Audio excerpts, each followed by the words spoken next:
Syria, more than 100,000 killed, 2 million refugees, half of them children. For the past 2 years, they've been a country at war with each other, and it could possibly lead to a deeper intervention by the U.S. and other UN countries. Some Americans want the U.S. to get involved, either from a financial or military standpoint. Some don't. Helping break everything down and explain the nitty-gritty is Gary Lefort. He's a professor and chair of the Department of International Business at American International College. Gary, thanks for joining me. Some Americans are kind of scratching their heads saying, what's going on over there? Assess the situation for us. Well, a couple of weeks ago, it was a situation where it looked like the United States could possibly use military action in Syria if, in fact, the president had congressional approval. And then everything changed when the Russians made their proposal to have Syria give up the weapons. The United States and the Russians have been working together and bringing a plan before the United Nations that ended up getting approved last week. And with the implementation of that UN resolution, there is now an organization called the Organization for the Prohibition of Chemical Weapons that is now in place in Syria in the process of going through that demilitarization of their military capability, at least their chemical military capability. And the Syrian government has said that they will, based on the UN resolution and joining the 1997 Convention for chemical weapons, of agreeing to give up, or identifying and give up their weapons of their chemical weapons. And obviously with a chemical weapons attack, a lot of people are saying you can't just sit by and do nothing. Something has to be done.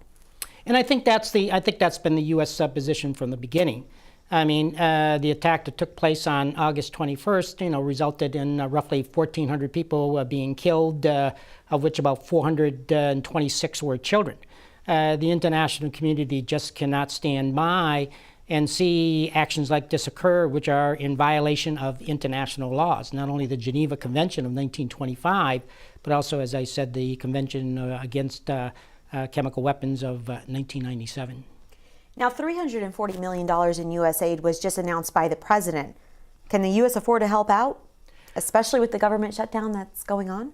Well, I mean, certainly it's going to be difficult, but I'm not sure if the United States is going to have any choice.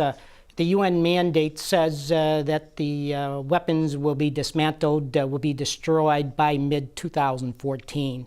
I think it's questionable as to whether or not the OPCW is going to be able to do that by that time frame. It's a very, very, very aggressive program. So I think what they're going to do is try to destroy equipment, machinery, weapons in place like missiles, artillery pieces, and then milestones have to be set to take the chemical weapons out of Syria and destroy them someplace else in the world. And I think the two countries that's going to handle that would certainly be the United States and Russia. And there's going to be a big expense, tens of millions of dollars, of being able to not only remove the chemical weapons, provide the required security, and at the same time then dispose of it. Now, I asked on Facebook some Connecting Point followers how they felt about the U.S. getting involved in Syria. There were a couple comments, but especially one said Syrians don't want U.S. boots on the ground. They asked for help from the international community to establish a no-fly zone. So do you feel that's where the other countries will be able to kind of help step in and pick up that pressure of them to establish a no-fly zone, because they feel that's where Assad has the upper hand? Well, if you look at the situation in Libya a couple of years ago, that's exactly what happened. The U.S., well, not the U.S., but NATO with U.S. support provided a no-fly zone in Libya. Meanwhile, the rebels were able to get weapons and munitions that they needed, and so they were eventually able to overthrow the Gaddafi regime. And so I think the rebel groups are saying the exact same thing. I think they want more than just no-fly zone. They also need military weapons as well, like missile rocket aircraft missile rockets and heavy munitions and heavier firepower to take on the Syrian army, which is very well equipped. But could this potentially lead us to what happened when we helped the Taliban back years ago, and yet they turned around and used it against us in the more in Afghanistan? Well, there certainly always is that possibility. But we'd hope that if it gets to that point, it would be a UN action and not a U.S. action, as in the case of the Persian Gulf War of 1990, 91, that was against Saddam when he went into Kuwait. The U.S. initially provided the spearhead, but it was an approved UN resolution that the United States and the rest of the world, joined in repelling Saddam from Kuwait. You would hope that if the no-fly zone doesn't prove effective, that the killing of civilians continue, the increased refugee problems that is creating for countries like Jordan, that the international community, not the U.S. alone, but the international community will recognize the fact that something needs to be done.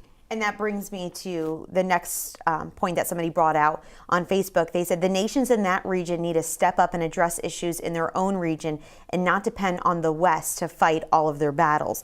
Do you feel that that will happen? Well, I mean, historically, for example, the Arab League, consisting of 22 Arab countries, have never really been very proactive as far as trying to settle their own, regional issues. They have always kind of looked at the West for assistance in resolving that, especially the United States. And possibly if the Arab world in general was more proactive and recognized the fact that, geez, they can do something about Al-Qaeda and extremist groups like Hamas simply by not supporting them or providing them with training locations, that maybe eventually they could play a significant role, in diffusing some of the hostility that we see, throughout this part of the world, that then in turn impacts the rest of the world. Correct. All right, well, great. Thank you so much, Professor Lefort, and we will see what happens next. Thank you. Okay, thank you.